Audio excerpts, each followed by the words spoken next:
Welcome back to ABC General Hospital Spoilers channel. Today we will learn about the intense themes of honor, protection, and shocking accusations unfolding in Port Charles, in the bustling corridors of General Hospital, where secrets simmer just beneath the surface.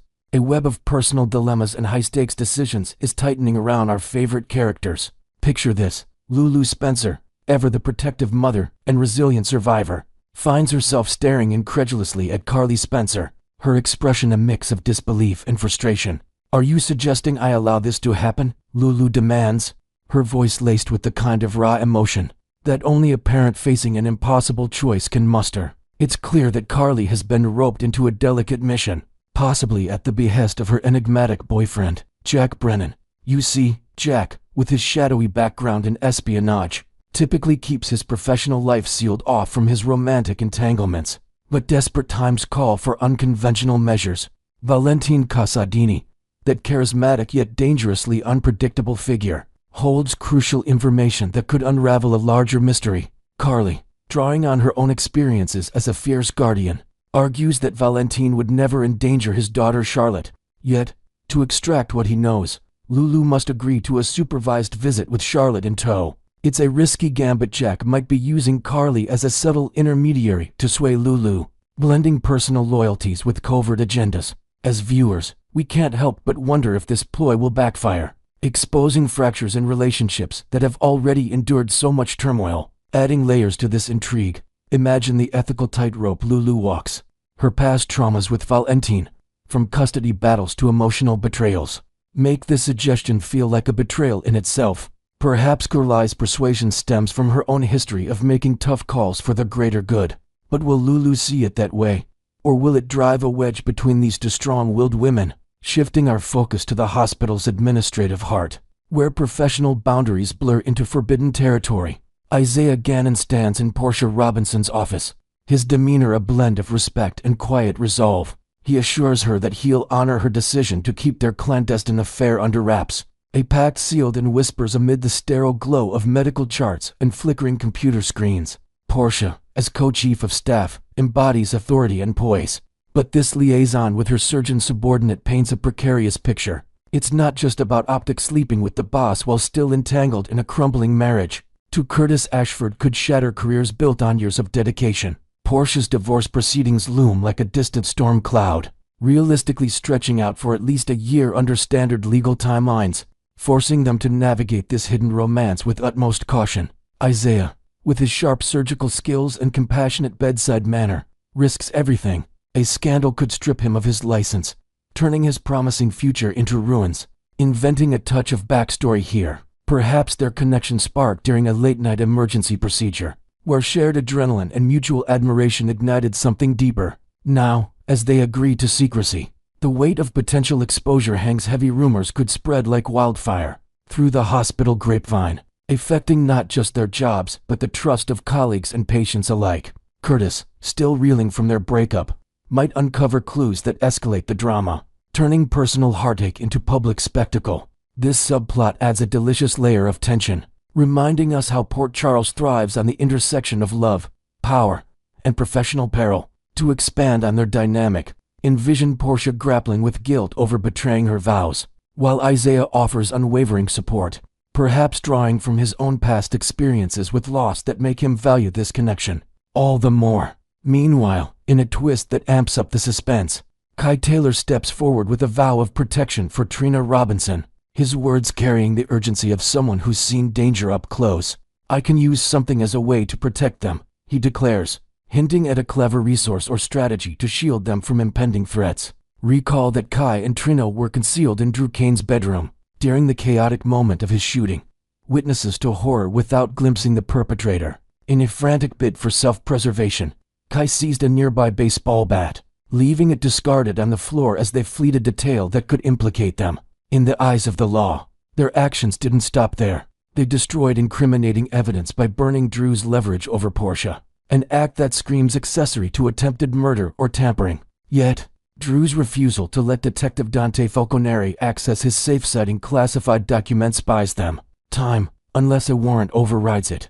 Kai, leveraging his position as Drew's intern, might wield insider knowledge or connections to craft a defense. perhaps fabricating alibis or uncovering overlooked clues, inventing a fresh element.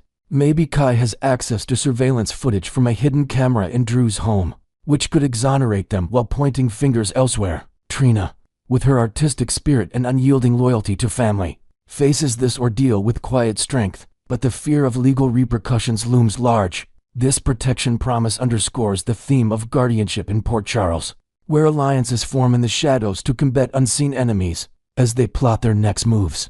One can't ignore the ripple effects how this incident might strain Trina's relationships with her mother Portia, or even draw in other Quartermain family members, weaving a tapestry of interconnected fates.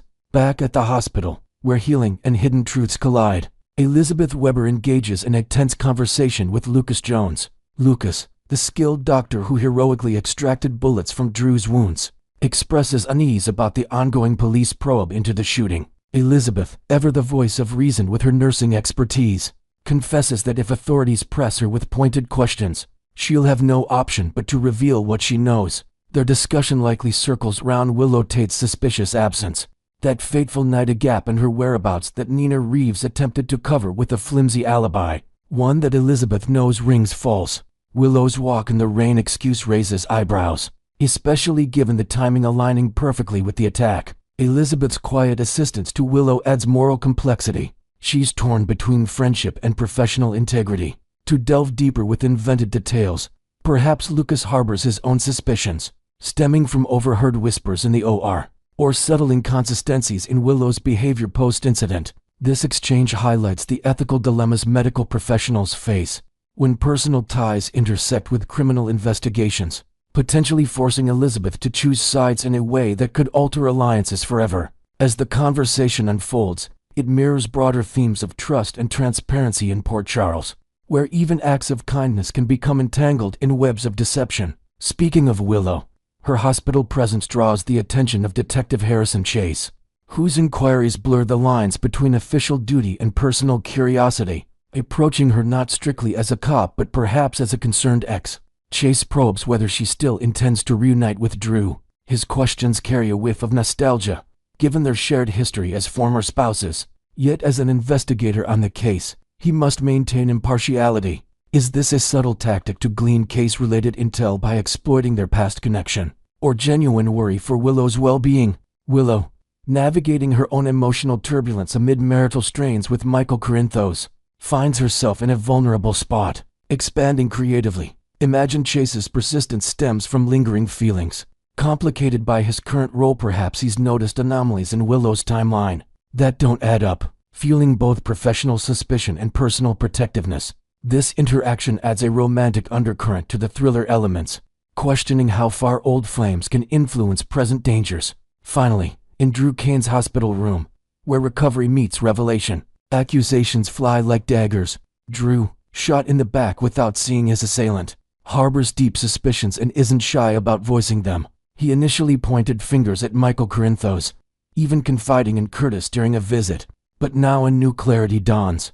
"It was you who shot me," he exclaims to his visitor, a light bulb moment illuminating the truth, or at least his perception of it. Is this still directed at Curtis, or has another figure entered? Someone with motive and opportunity? The stakes skyrocket if this person harbors lethal intentions, potentially striking again to silence Drew forever, inventing a dramatic flourish. Perhaps the visitor is a shadowy accomplice tied to larger corporate intrigues at Aurora Media, or even a family member with hidden grudges.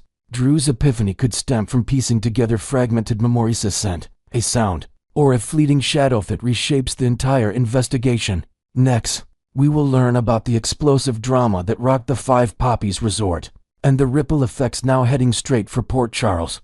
As the sun dipped behind the lush palms bordering the ultra-exclusive getaway, Britt Westburn found herself chained to a sinister ankle bomb, courtesy of mercenary mastermind Pascal. The device's red lens flashed menacingly, each blink a grim reminder that 20 minutes stood between Britt and oblivion. Though her medical training kept her pulse steady, her mind raced through every surgical knot, every emergency protocol, desperate for a solution that simply didn't exist, at least not without outside help.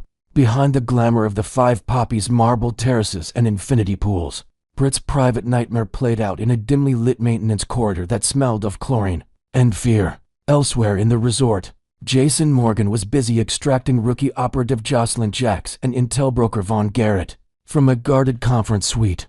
Joss, adrenaline-charged yet laser-focused, had just wrapped her first covert op, filching an encrypted drive that could dismantle Pascal's arms network for good. Vaughn Aquilpart's charm and cunning kept watch on the corridor, providing just enough cover fire to get them into the service elevator. The moment the doors slammed shut, Jason's steely blue gaze softened. He knew every second spent escorting his protégés to safety meant one less second to rescue Britt. Handing Vaughn a sidearm and whispering quick directions to the extraction point, Jason locked eyes with Joss. "We'll debrief later. I have to go back for her," he said, a rare flash of urgency cracking through his usual stoicism. Jason found Britt in a deserted pump room, her legs shackled to the bomb by a titanium clamp. 13 minutes remained. With trademark precision, Jason stripped an old speaker wire, fashioned a makeshift alligator clip, and began cross-hatching the bomb's circuit board like a surgeon with a scalpel. Britt tried breaking the tension with gallows humor. "How romantic. Just you, me, and imminent combustion," but her voice quivered beneath the bravado. Jason severed the final wire at the 7-minute mark, flooding their cramped hideout with blessed silence. The relief was palpable. Even the humming air handler seemed to exhale. Britt's knees buckled, but Jason scooped her up and practically sprinted toward the emergency exit. Outside, the humid night exploded into chaos. Pascal, sensing his plan unravel, detonated a fallback charge that sent fireballs across the lagoon-style pool. Jason shielded Britt with his own body as shrapnel peppered the Fox Stone patio. Joss and Vaughn, already clear of the blast radius, watched in wide-eyed horror, but seconds later Jason emerged from the smoke, carrying Britt bridal style like some gritty action film prince. Resort guests screamed, sprinklers hissed. A tower of flame reflected off the water in haunting orange waves. Sirens wailed in the distance, but for the quartet, the mission wasn't over. They still had to make it to the extraction boat before Pascal's remaining guards regrouped. On the dinghy cutting across the moonlit gulf, Britt's adrenaline finally ebbed, allowing a flicker of playful vulnerability. She pulled herself upright, brushing ash from Jason's leather jacket. "There's something I've been meaning to tell you," she said, voice soft but deliberate. Jason, ever wary of emotional curveballs, braced himself for a confession of life-altering magnitude. Instead, Britt smirked. "I really don't like your tattoos," for a heartbeat. Silence, then Jason's low chuckle floated over the outboard motor's drone. Their relationship has always thrived on this incendiary mix of danger, deflection, and deep-rooted affection. Tonight's banter simply added another scar to share, another private joke in a lexicon forged under fire. By dawn, Port Charles buzzed with news alerts. Mysterious blast levels island resort, local surgeon among survivors. Mayor Laura Collins ordered heightened security at the harbor, while Anna Devane coordinated with the WSB to locate Pascal, who'd vanished in the chaos like smoke on the wind. Vaughn turned the stolen drive over to Spinelli, whose first glance revealed shipment manifests capable of arming half the eastern seaboard. Meanwhile, Joss faced her own reckoning.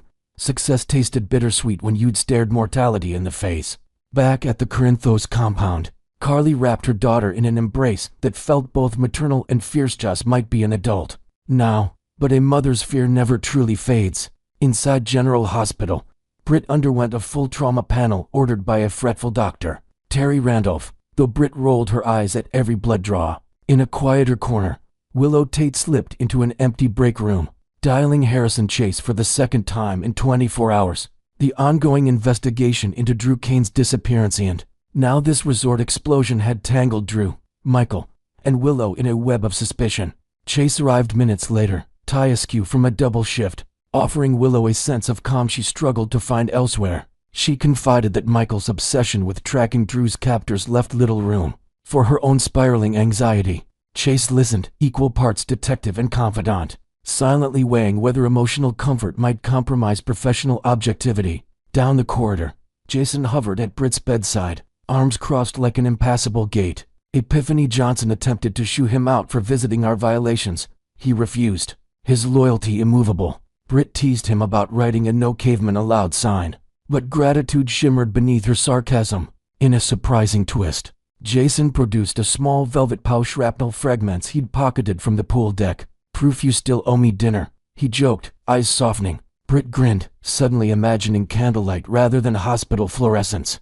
and for once allowed herself to picture a version of tomorrow where bombs, betrayals, and relentless goodbyes weren't the default. Across town, Brooklyn Quartermain convened an emergency board meeting at ELQ, arguing that Pascal's international dealings could threaten their shipping lanes. While executives debated risk assessments, Brooklyn quietly texted Chase, urging him to expedite intel sharing between PCPD and Elk Security. The net around Pascal was tightening, but as any Port Charles veteran knows, cornered villains are the most dangerous. Rumor has it Pascal stashed remote detonators in 3 U.S. cities. Only the encrypted drive Spinelli now dissected could reveal the targets. Time, yet again, was an adversary. Night settled over Port Charles, painting the skyline in amber and gold. At Kelly's, Jocelyn nursed hot chocolate, replaying every second of her maiden operation. Vaughn slid into the opposite booth, dropping a classified travel itinerary onto the table. "Round 2, he asked, eyebrow arched. Jocelyn hailed, the steam fogging her glasses. Somewhere between fear and exhilaration, determination took root. She wasn't the same college student who'd boarded a plane to the Five Poppies. She was an operative now, battle-tested and willing to dive back into danger if it meant safeguarding her family. In the final hours before dawn, Britt stood alone on her apartment balcony, city lights glimmering like embers below. She traced the faint outline of Jason's dragon tattoo in her memory and laughed softly at her own bravado. Loving Jason meant accepting that danger came standard, but tonight proved that passion and peril could coexist, sometimes separated by no more than 7 ticking minutes. Inside, her phone buzzed, a new message from Jason. "Tattoo removal consultation next week." She smiled, typing back, "Only if you let me pick the design." Somewhere out there, Pascal plotted his next move. Willow leaned on Chase, and Drew's fate remained uncertain. Yet for a fleeting heartbeat, Britt allowed herself to savor peace, aware it might vanish with sunrise but grateful all the same. Next, we will dive into the exciting updates surrounding Ryan Pave's gradual comeback to the acting scene, including his surprising return to the beloved soap opera and a slew of fresh ventures that are keeping fans on the edge of their seats. Ryan Pavey, the charismatic actor who captured hearts as Nathan West on ABC's General Hospital, is easing his way back into the spotlight after a brief hiatus that left many wondering about his future in entertainment. Fans were absolutely stunned when news broke that he's set to reprise his iconic role as the dedicated detective Nathan West, a character whose dramatic exit in 2018 still resonates with viewers due to the emotional storyline involving his untimely death during a confrontation with his own father. This return isn't just a simple cameo. Insiders suggest it could involve intricate plot twists, perhaps exploring alternate realities or flashbacks that tie into current Port Charles dramas, allowing Pavey to bring back Nathan's blend of heroism and vulnerability that made him a fan favorite. Pavey's decision to return comes at a time when the show is ramping up its high-stakes narratives, and his presence is expected to inject fresh energy into ongoing storylines, possibly intersecting with characters like Maxie Jones, who has never fully moved on from their whirlwind romance and shared child. Imagine the possibilities. Nathan's reappearance could spark intense family reunions, uncover hidden secrets from his past, or even challenge the current romantic entanglements on the show, creating waves of speculation among the dedicated GH community. Beyond his soap opera roots, Pavey has been teasing a multitude of projects that showcase his diverse talents and adventurous spirit. In a recent Instagram video posted on September 5th, he opened up about having several irons in the fire, hinting at a bustling schedule that's far from the quiet life he embraced during his break. One of the most intriguing is his involvement in an upcoming surfing movie, which he describes as a dream come true, blending his passion for the ocean with on-screen storytelling. Set against the backdrop of a lush tropical paradise, think pristine beaches, with turquoise waves crashing against rugged cliffs. Film promises to follow a group of thrill-seekers on a quest for the perfect wave, uncovering personal growth and unexpected friendships along the way. Pavey mentioned bringing along some familiar faces, including a recognizable co-star whose identity remains under wraps, but could be a nod to his Hallmark connections, adding an extra layer of excitement. This project allows him to channel his real-life love for surfing, where he'll spend days riding massive swells and nights reflecting on life's deeper currents, perhaps drawing from his own experiences of stepping away from Hollywood's glare to find solace in nature. The movie's production is slated to kick off soon, with filming locations that might include hidden gems in Hawaii or Costa Rica, offering Pavey a chance to explore uncharted territories both literally and figuratively, while delivering audiences a visually stunning escape filled with adrenaline-pumping action and heartfelt moments. Pavey isn't stopping at just one film. He's got a lineup of cinematic endeavors on the horizon that reflect his evolving career path. He alluded to a whole bunch of films on the radar, suggesting a mix of genres that could range from action-packed adventures to introspective dramas, each tailored to highlight his rugged charm and acting depth. For instance, one speculated project might involve a mystery thriller set in a coastal town, where Pavey's character unravels a web of deceit tied to ancient legends, incorporating elements of suspense that echo his General Hospital days. These opportunities come after a period of self-reflection, where Pavey prioritized personal well-being over constant screen time, and now he's channeling that renewed energy into roles that resonate with his authentic self. Fans are buzzing about how these films will showcase his growth as an artist, potentially including collaborations with up-and-coming directors who value his input on character development and scene authenticity, ensuring that each project feels like a personal milestone rather than just another gig. Meanwhile, Hallmark enthusiasts have been eagerly anticipating any sign of Pavey's return to the network's feel-good movies, especially after he shared tantalizing posts earlier this year, including a photo from Hallmark headquarters that sparked widespread speculation. He even confirmed his attendance at a major fan convention alongside other Hallmark staples, fueling hopes for holiday-themed romances or heartwarming tales. However, in a candid response to a fan's comment hoping for some Hallmark magic, Pavey clarified that nothing is currently in the works, though he added a playful wink with nothing so far. But who knows? I'm still around. This leaves the door ajar for future possibilities. Perhaps a story involving a wandering adventurer who finds love in a quaint small town during the festive season, complete with snowy landscapes and emotional reunions. Pavey's history with Hallmark, marked by roles in films like Tickets to Paradise, where he portrayed a free-spirited surfer finding unexpected romance, has cemented his status as a rom-com darling, and his potential comeback could reinvigorate the genre with his signature blend of charm and depth, drawing in viewers who appreciate stories of second chances and heartfelt connections. Shifting gears from acting, Pavey continues to nurture his entrepreneurial side with his thriving jewelry line, Fortunate Wanderer, which embodies his nomadic lifestyle and love for handcrafted pieces inspired by nature and travel. He's announced upcoming releases in September and December, perfectly timed for the holiday rush, featuring new collections that might include ocean-themed pendants with intricate wave designs, or rugged bracelets incorporating semi-precious stones sourced from exotic locales. Each piece tells a story, much like his on-screen roles, and Pavey has been hands-on in the design process, drawing from personal adventures to create items that resonate with wanderlust-driven customers. This venture not only provides a creative outlet, but also allows him to connect with fans on a more personal level, perhaps through limited edition drops that include behind-the-scenes stories or custom engravings, turning simple accessories into cherished mementos of exploration and resilience. Adding another layer to his multifaceted comeback, Pavey is finally bringing his long-teased YouTube channel to life, a project he's been passionately discussing for over a year. Titled The Wanderers, the channel will feature episodes where Pavey and his brother Toshi embark on surfing expeditions along the stunning San Diego coastline, from secluded coves with crystal-clear waters to bustling breaks teeming with local enthusiasts. The core mission is to spotlight the raw beauty of these spots, weaving in tales of environmental conservation, local culture, and the sheer joy of riding waves under the California sun. Working with a dedicated team of filmmakers and social media experts, Pavey aims to produce content that's not just visually captivating, but also educational, perhaps including tips on sustainable surfing practices or interviews with fellow ocean lovers. Imagine episodes that capture the thrill of dawn patrols, where the brothers chase perfect swells at hidden gems like Black's Beach, interspersed with heartfelt conversations about brotherhood and pursuing passions against all odds. This initiative marks a new chapter for Pavey, blending his on-camera presence with real-life authenticity, and it's poised to attract a wide audience, from adventure seekers to those inspired by his journey of balancing fame with personal fulfillment.